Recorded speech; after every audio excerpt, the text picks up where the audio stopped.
বছরের শুরু থেকে একের পর এক রোগের আগমন ঘটেই চলেছে। কিছুদিন আগে HMPV তাণ্ডব দেখিয়ে গেছে, আর এবার ফের নতুন আতঙ্ক, যার নাম গিলেন-বারি সিন্ড্রোম। আর নতুন কোন রোগের নাম শুনলে সকলের মাথায় আসে করোনা অতিমারীর স্মৃতি। মনে পড়ে যায় সেই লকডাউনের তিক্ত দিনগুলির কথা। এবার ভয় ধরাচ্ছে গিলেন-বারি সিন্ড্রোম। কি এই রোগ? এতে করে কি মৃত্যুর আশঙ্কা রয়েছে? কলকাতায় কি এই রোগ ছড়িয়ে পড়তে পারে? এমনই সব প্রশ্ন উঠে আসছে। সম্প্রতি মহারাষ্ট্রের পুনেতে গিলেন-বারি সিন্ড্রোম আক্রান্তের সংখ্যা শতাধিক ছাড়িয়েছে। এমনকি এই রোগের প্রভাবে একজনের মৃত্যু হয়েছে বলেও জানা গিয়েছে। মহারাষ্ট্রে হু হু করে এই রোগে আক্রান্তের সংখ্যা বাড়ার ফলে সকলের মনে ভয় ধরেছে। জানা যায় এটি নতুন কোনো রোগ নয়। 1916 সালে জর্জ গিলেন এবং জিন আলেকজান্ডার ব্যারি নামে দুই চিকিৎসক প্রথম এই রোগের কথা উল্লেখ করেন, আর তারপরে তাদের নামে এই রোগের নামকরণ করা হয়, যেখান থেকে সৃষ্টি হয়েছে গিলেন-বারি সিন্ড্রোম। এর আগে বাংলাতেও এই সিন্ড্রোম দেখা গিয়েছে, তবে মহারাষ্ট্রে এমন বাড়বাড়ন্তের ফলে চিকিৎসকদের কপালে চিন্তার ভাঁজ দেখা গিয়েছে। এবারে বলি কি এই গিলেন-বারি সিন্ড্রোম। গিলেন-বারি সিন্ড্রোম স্নায়ুর এক বিরল রোগ, আর এই স্নায়ুতে আক্রমণ করলে শরীরের রোগ প্রতিরোধ ক্ষমতা ধীরে ধীরে হ্রাস পেতে থাকে। এমনকি এই রোগের প্রভাব এতটাই মারাত্মক যে শরীরকে অসাড় পর্যন্ত করে ফেলে। শুধু তাই নয়, রোগীদের প্যারালাইজড হয়ে যাওয়ারও সম্ভাবনা থাকে। চিকিৎসকদের মতে এই রোগের প্রভাবে রোগের মুখ বেঁকে যেতে পারে, হাঁটা চলা কিংবা কথা বলার ক্ষমতা অনেক সময় থাকে না। তাহলে বুঝতেই পারছেন এই রোগের প্রভাব কতটা ভয়ঙ্কর। কিভাবে এই রোগের উৎপত্তি ঘটে? চিকিৎসকদের মতে শরীরে কোনো সংক্রমণ বা ইনফেকশন হলে তার থেকে আগমন ঘটে এই রোগের। অনেক সময় পেটে বা ফুসফুসের ইনফেকশন থেকে ছড়াতে পারে গিলেন-বারি সিন্ড্রোম। তবে বিশেষজ্ঞরা বলছেন বেশিরভাগ ক্ষেত্রে ডায়রিয়ার জীবাণু ডেকে আনে এই রোগ।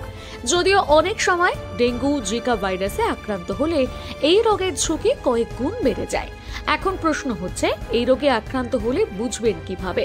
জানা যাচ্ছে এই রোগ শরীরে বাসা বাঁধলে পায়ে, হাতে, শরীরের বিভিন্ন অংশে ব্যথা শুরু হয়। ধীরে ধীরে হাতে পায়ে দুর্বলতা, শরীরের দুর্বলতা দেখা দেয়। চিকিৎসকদের মতে প্রায় 4 সপ্তাহ ধরে এই সমস্ত উপসর্গ দেখা যায়।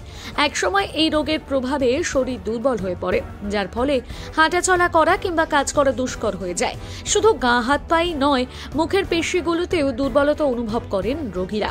বিশেষজ্ঞদের মতে এটি যেহেতু পেটে এবং ফুসফুসে ইনফেকশনের ফলে ঘটে, তাই এমন লক্ষণ দেখা দেওয়ার সঙ্গে সঙ্গে চিকিৎসকের শরণাপন্ন হওয়া উচিত। জানা যাচ্ছে এই রোগ তখনই ভয়ঙ্কর হয় যখন ফুসফুসের প্রভাব পড়ে, ফুসফুসের পেশি দুর্বল হয়ে পড়ে, শ্বাস প্রশ্বাসের সমস্যা দেখা দেয়।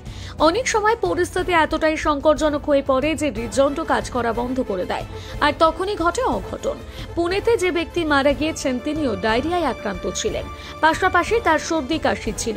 গত 18 জানুয়ারি তাকে হাসপাতালে ভর্তি করানো হয়। গতকাল তার অবস্থা আশঙ্কাজনক হয়ে পড়ে, শ্বাসকষ্ট দেখা দেয়।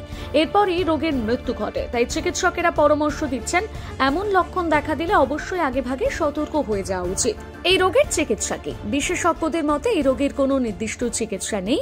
যদি রোগের অবস্থা আশঙ্কাজনক হয়ে পড়ে সেক্ষেত্রে রক্তের প্লাজমা বদল করতে হয়। এছাড়াও আরও একটি বিশেষ ব্যবস্থা রয়েছে, সেটি হলো ইমিউনোগ্লোবিন থেরাপি করা। এগুলোর মাধ্যমে এই রোগকে নিয়ন্ত্রণে আনা যায়। তবে হ্যাঁ, এটা কোনো ছোঁয়াচে রোগ নয়, একজনের থেকে আরেকজনের মধ্যে ছড়িয়ে পড়বে এমন কোনো আশঙ্কা নেই। তবে দূষিত জল, খাবার খেলে এই রোগ সংক্রমণের আশঙ্কা রয়েছে। তাই আজকে থেকে সকলেই হয়ে যান সতর্ক। বাংলা হান্টের আরও খবর দেখতে নজর রাখুন। বাংলা খবর মানেই বাংলা হান্ট।